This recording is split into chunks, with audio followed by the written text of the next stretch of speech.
পশ্চিমবঙ্গে রাজনৈতিক পালাবদল হয়েছে ৪ঠা মে, তারপরে ৯ তারিখ আপনারা দেখেছেন মুখ্যমন্ত্রী হিসেবে শপথ নিয়েছেন শুভেন্দু অধিকারী এবং তার মন্ত্রিসভার ৫ জন সদস্য। আর আজ অপেক্ষার অবসান হতে চলেছে আরো ৩৫ জন, তারা আজকে শপথ নিতে চলেছেন, অর্থাৎ রাজ্যের পূর্ণাঙ্গ মন্ত্রিসভা আজই গঠিত হতে চলেছে। আর তার আগে গতকাল আনন্দপুরে হলো একটি গুরুত্বপূর্ণ বৈঠক। কথা বলবো, আমাদের প্রতিনিধি শিবাশিস মৌলিক রয়েছেন আমাদের সঙ্গে। শিবাশিস, কারা ছিলেন এই বৈঠকে? কুসুমিতা, আজ রাজ্য মন্ত্রিসভার সম্প্রসারণ এবং এই মন্ত্রিসভার সম্প্রসারণের আগে গতকাল কিন্তু একাধিক বৈঠক হয়েছে বিজেপির। যেমন সারাদিনভর সল্টলেকে একটি বৈঠক চলে, সেখানে ক্ষেত্র বৈঠকে সমীর ভট্টাচার্য, অমিতাভ চক্রবর্তী, শুভপ্রকাশ, অমিত মালব্য তারা উপস্থিত ছিলেন।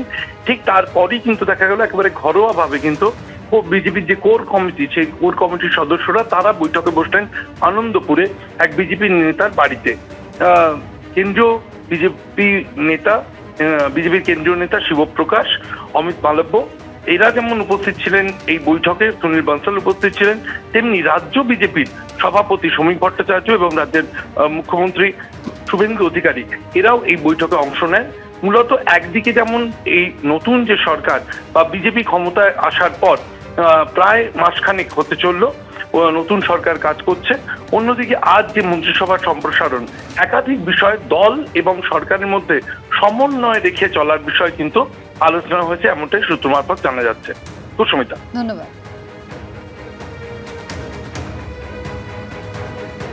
৯ মে ব্রিগেডে মুখ্যমন্ত্রী এবং ৫ জন মন্ত্রী শপথ নেওয়ার পর থেকেই কিন্তু বাকি মন্ত্রিসভা নিয়ে জল্পনা চলছিল। আজ গঠিত হতে চলেছে পূর্ণাঙ্গ মন্ত্রিসভা। সূত্রের খবর, উত্তরবঙ্গ থেকে মন্ত্রী হতে পারেন শিলিগুড়ির বিধায়ক শঙ্কর ঘোষ, কোচবিহারে তুফানগঞ্জের বিধায়ক মালতী রাভা রায়, মন্ত্রী হতে পারেন আলিপুরদুয়ারে কুমারগ্রামের বিধায়ক মনোজ ওরাও, কালচিনির বিধায়ক বিশাল লামা। সম্ভাব্য মন্ত্রী তালিকায় রয়েছেন ফালাকাটার দীপক বর্মন, মাটিগাড়া নকশালবাড়ির বিধায়ক আনন্দময় বর্মন।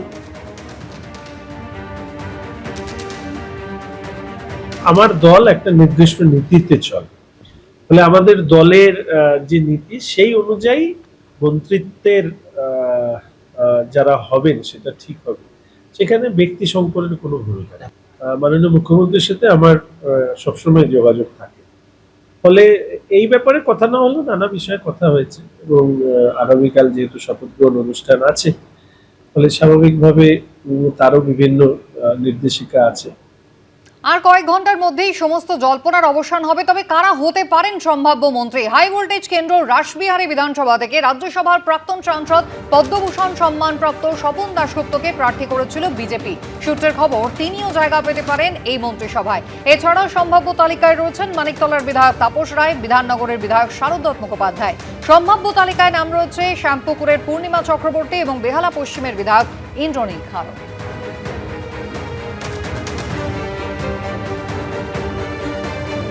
সম্ভাব্য তালিকায় নাম রয়েছে বীরভূমের সিউড়ির বিধায়ক জগন্নাথ চট্টোপাধ্যায়, হাওড়া উত্তরের উমেশ রায়, পূর্ব মেদিনীপুরের ময়নার বিধায়ক অশোক দিন্দা, উত্তর ২৪ পরগনা নোয়াপাড়ার বিধায়ক অর্জুন সিং, মন্ত্রী হতে পারেন নৈহাটির বিধায়ক সুমিত্র চট্টোপাধ্যায়, হুগলির বলাগড়ের বিধায়ক সুমনা সরকার। আর সম্ভাব্য তালিকায় রয়েছে মুর্শিদাবাদের গৌরীশঙ্কর ঘোষ, সোনারপুর দক্ষিণের বিধায়ক রূপা গঙ্গোপাধ্যায় এবং মুর্শিদাবাদের কান্দির বিধায়ক গার্গী দাস ঘোষের নাম। জেতার পরে আরও আমার উপরে দায়িত্ব পড়ে গেল যে আমি কাঁদির জন্য আমাকে কিছু করতেই হবে। আমার রাত্রে চিন্তা হতো যে আমি পরপর কোন কোন কাজগুলো আমার কাছে প্রায়োরিটি থাকবে। এরপর মন্ত্রক পাচ্ছি, মানে সারা পশ্চিমবঙ্গের দায়িত্ব আমার কাঁধে পড়ছে। তার মানে এই নয় যে কাঁদি কোনো রকমভাবে আমার থেকে দূরে চলে গেল, এটা নয়। কাঁদির জন্য, কাঁদির মানুষের আশীর্বাদের ফলেই আজকে আমি এই জায়গায় এসে পৌঁছেছি। ৯ তারিখ ব্রিগেড প্যারেড গ্রাউন্ডে, যেখানে শুভেন্দু অধিকারী তিনি মুখ্যমন্ত্রী হিসেবে শপথ নিয়েছিলেন, উপস্থিত ছিলেন খোদ দেশের প্রধানমন্ত্রী নরেন্দ্র মোদী এবং কেন্দ্রীয় স্বরাষ্ট্রমন্ত্রী অমিত শাহ। ওই মঞ্চে শপথ নিয়েছিলেন বিজেপি সরকারের আরও ৫ জন মন্ত্রী। পঞ্চায়েত, প্রাণী সম্পদ এবং কৃষি বিপণন দপ্তরের দায়িত্ব দেওয়া হয়েছে দিলীপ ঘোষকে, পুর নগর উন্নয়ন দপ্তর এবং নারী শিশু কল্যাণ দপ্তরের মন্ত্রী অগ্নিমিত্রা পাল, উত্তরবঙ্গ উন্নয়ন এবং ক্রীড়া ও যুব কল্যাণ দপ্তরের দায়িত্ব দেওয়া হয় নিশীথ প্রামাণিককে। খাদ্যমন্ত্রী হন বনগাঁ উত্তরের বিধায়ক অশোক কীর্তনিয়া, আদিবাসী উন্নয়ন মন্ত্রী রানীবাঁধের বিজেপি বিধায়ক ক্ষুদিরাম টুডু।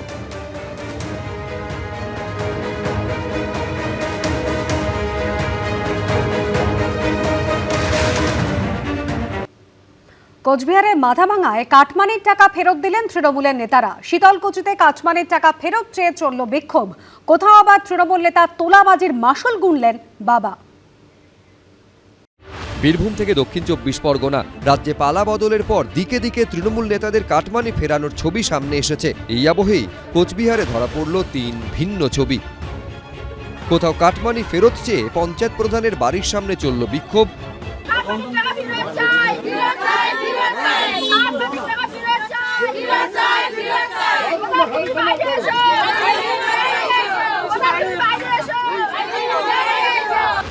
কোথাও আবার কাটমানি ফেরতের দিনক্ষণ ঘোষণা করলেন তৃণমূল পরিচালিত পঞ্চায়েতের সদস্য।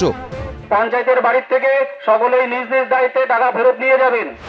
মাথাভাঙার পচাগড় গ্রাম পঞ্চায়েত এলাকায় আবার কাটমানি ফেরত দিতে দেখা গেল তৃণমূল নেতাদের। 2021-এ তৃণমূল আমলে দেওয়া টাকা 5 বছর পর ফিরে পেলেন গ্রামবাসীদের একাংশ। 2021-এ মানে অনেক টাকা চাইছে, পরে ধার করে না, পরে 4,500 টাকা পরে দিলাম। কুমকি দিয়ে পরে টাকাটা নিল।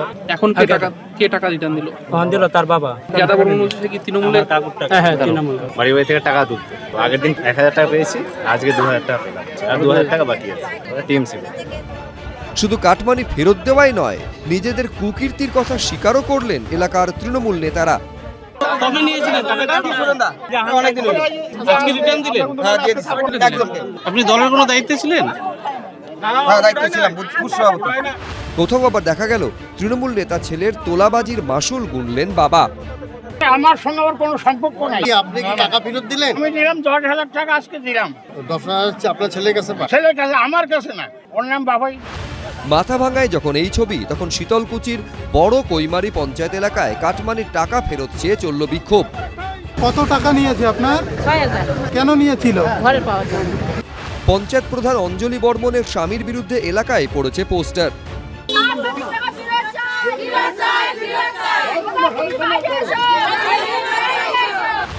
প্রধানের স্বামী তৃণমূল নেতা যামিনী বর্মনকে সন্দেশখালী শেখ শাহজাহানের সঙ্গে তুলনা করে ঝোলানো হলো ফ্লেক্স। আবার যোজনা ঘর পেয়েছে, তাদের কাছে 10 থেকে 20,000 পর্যন্ত কাটমানি নিয়েছে। ঘর পাওয়ার আশায় জমি বন্ধক রেখে অগ্রিম টাকা দিয়েছিল। কোচবিহারের ঘুঘুমারিতে আবাসের কাটমানি ফেরত চেয়ে তৃণমূলের পঞ্চায়েত সদস্যা জ্যোৎস্না বর্মনের দরজায় হাজির হলেন স্থানীয় বাসিন্দারা। 100 দিনের কাজ, রাস্তার কাজ, বিভিন্ন প্রকল্পের কাজের মধ্যে তৃণমূলের নেতা এবং পঞ্চায়েত প্রধান প্রত্যেকটা বাড়ি বাড়ি গিয়ে কাটমানি নিয়েছে জোরপূর্বক। বিক্ষোভকারীদের দাবি, চাপের মুখে অভিযুক্ত পঞ্চায়েত সদস্যার তরফে কাটমানির টাকা ফেরতের আশ্বাস দেওয়া হয়েছে। ঘুঘুমারি 173 নম্বর বুথের কাটমানির টাকা ফেরত দেওয়া হবে। পঞ্চায়েতের বাড়ির থেকে সকলেই নিজ নিজ দায়িত্বে টাকা ফেরত নিয়ে যাবেন। এখন টাকা কবে ফেরত মেলে সেটাই দেখার। শুভেন্দু ভট্টাচার্য, এবিপি আনন্দ, কোচবিহার। এবিপি আনন্দ, এগিয়ে থাকে, এগিয়ে রাখে।